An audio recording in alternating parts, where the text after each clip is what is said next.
ಮುರಳಿ ಗಾನವಾಗಿನಿ.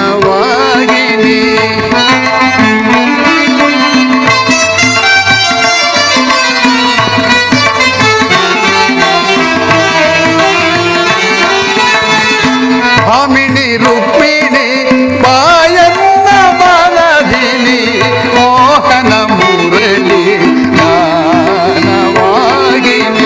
ಮೃದು ಮಧುರಾಧರ ಸುಮಧುರ ಭಾಷಣೆ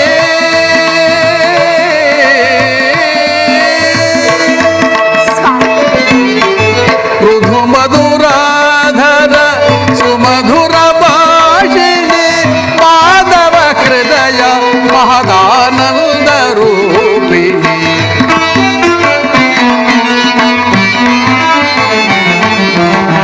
ಮಾಧವ ಹೃದಯ ಮಹದಾನಂದ ರೂಪಿಣಿ.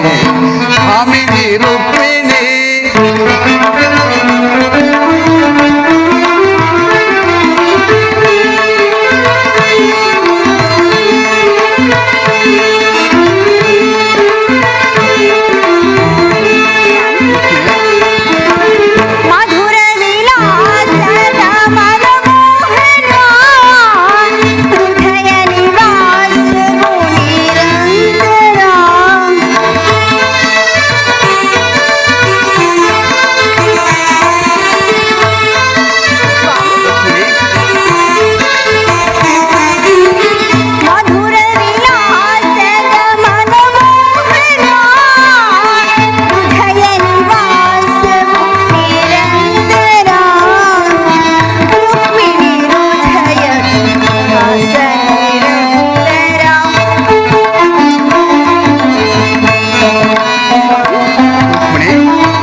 ಪರಾಗ ಸುಮಶರಣ ವೇಗ ಪ್ರಣಯಾನಂದದ ಪಂಚಮ ವೇದ.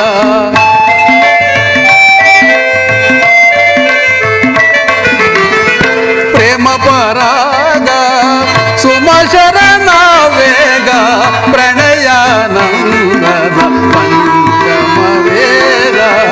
ನವಸಿರಿ ಸುರ ಚಿರ ಅವರಾಗಲೀಲಾ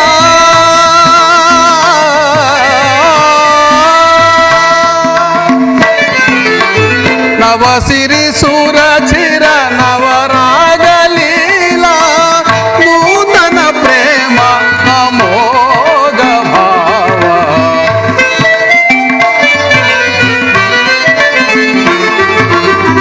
ನೂತನ ಪ್ರೇಮ ಅಮೋಘ ಭಾವ.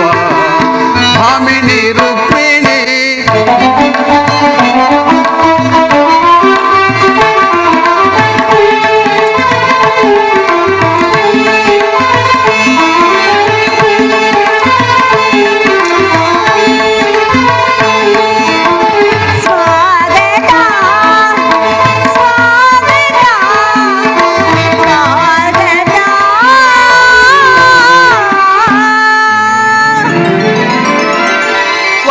ರುಕ್ಮಿಣಿ ದ್ವಾರಕೆಗೆ ಸುಸ್ವಾಗತ.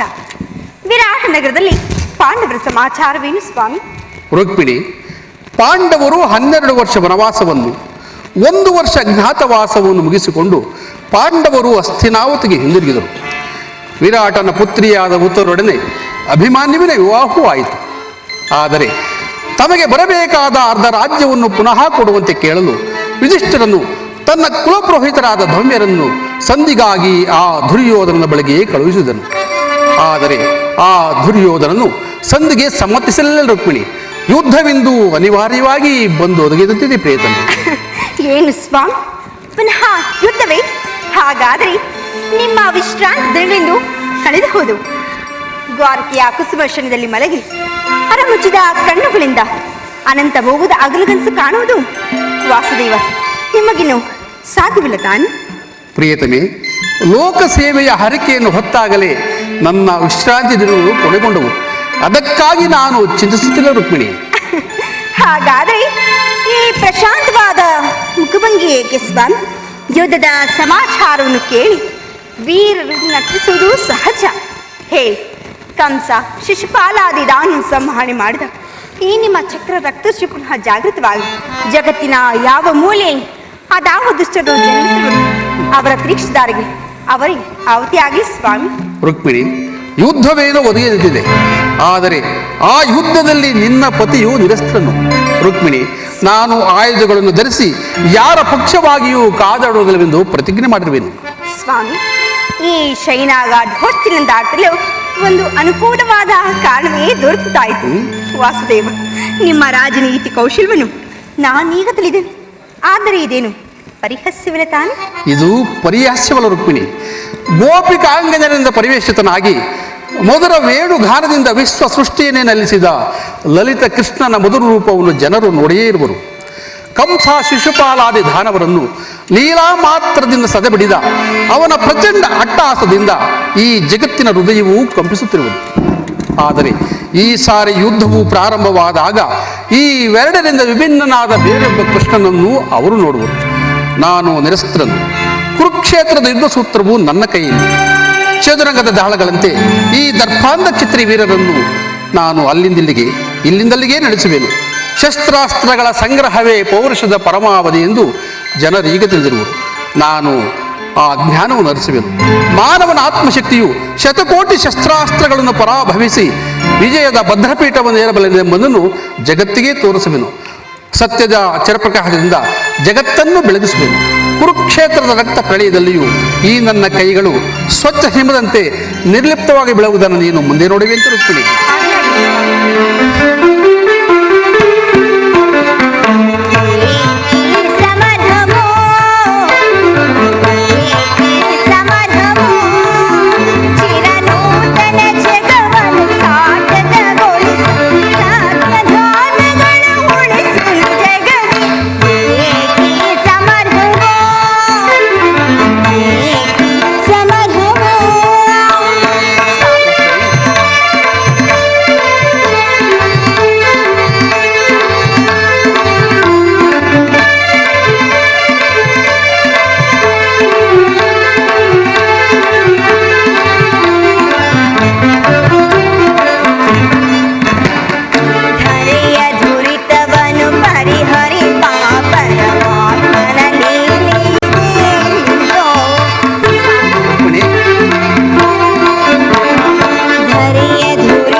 ಸತ್ಯ ಧರ್ಮಗಳನ್ನುಳಿಸುವ ಜಗದಿ ಏಕಿ ಚಿಂತನೆ ಏಕಿ ಚಿಂತನೆ.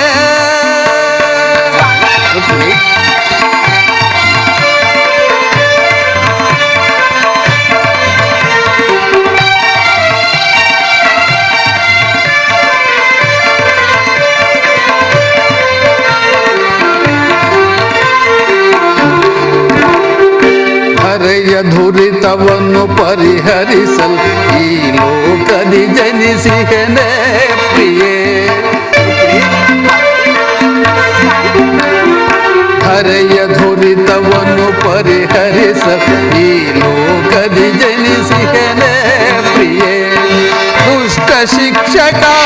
ಶಿಷ್ಟ ರಕ್ಷಕ ಲೋಕಪಾಲಕನು ನಾನೆನಿಸಿ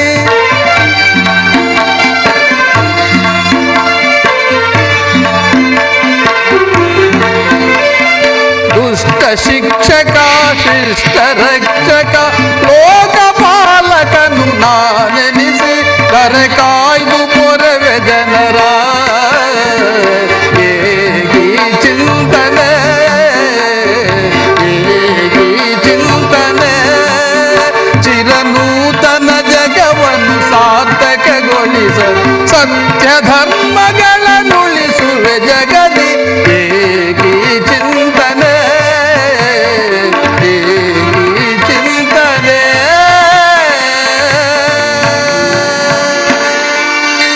ಸ್ವಾಮಿ, ಇಂತಹ ಅಪೂರ್ವ ಸಾಧನೆಯ ಉದ್ದೇಶವಾದರೂ ಏನು ಸ್ವಾಮಿ? ರುಕ್ಮಿಣಿ, ದುಷ್ಟ ಶಿಕ್ಷಣೆ ಶಿಷ್ಟ ರಕ್ಷಣೆ. ಈ ಭಾರತ ವರ್ಷದಲ್ಲಿ ಜಗತ್ತಿಗೆ ಆದರ್ಶಭೂತವಾದ ಧರ್ಮರಾಜ್ಯವೊಂದನ್ನು ಸ್ಥಾಪಿಸುವುದೇ ನನ್ನ ಜೀವನದ ಏಕಮಾತ್ರ ಧ್ಯೇಯ. ನನ್ನ ನಿರಂತರ ಪರಿಶ್ರಮದ ಸವಿಗನಸು. ಯೌವನವು ಕಳೆದು ವಾರ್ಧಕ್ಯದ ಮೊದಲ ಹಂತದಲ್ಲಿ ಕಾಲಿಟ್ಟಿನಾದರೂ ನನ್ನ ಆ ಕನಸು ಕನಸಾಗಿಯೇ ಉಳಿದಿರುವುದು. ಹಿಂಸಾಪ್ರಿಯರಾದ ಅಸಂಖ್ಯಾತ ದಾನವರನ್ನು ಅದಕ್ಕಾಗಿಯೇ ಸಂಹರಿಸಿದರು. ಆದರೆ ನನ್ನ ಉದ್ದೇಶವೂ ಸಫಲವಾಗಲಿಲ್ಲ. ಮಾನವನೇ ಮಾನವ ಜಾತಿಯ ಪರಮಶತ್ರುವೆಂದು ಇದೀಗ ತಿಳಿದಿದೆ. ಮುಂದಿನ ಯುದ್ಧದಲ್ಲಿ ಮಾನವನ ಪ್ರಗತಿಗಾಗಿ ಮಾನವನನ್ನು ಈ ಮಾನವನಿಂದಲೇ ನಾಶಗೊಳಿಸಿದೆ. ನೀನಿನ್ನು ಹೋಗು ಪ್ರೇಯಸಿ, ನಾನು ಕ್ಷಣ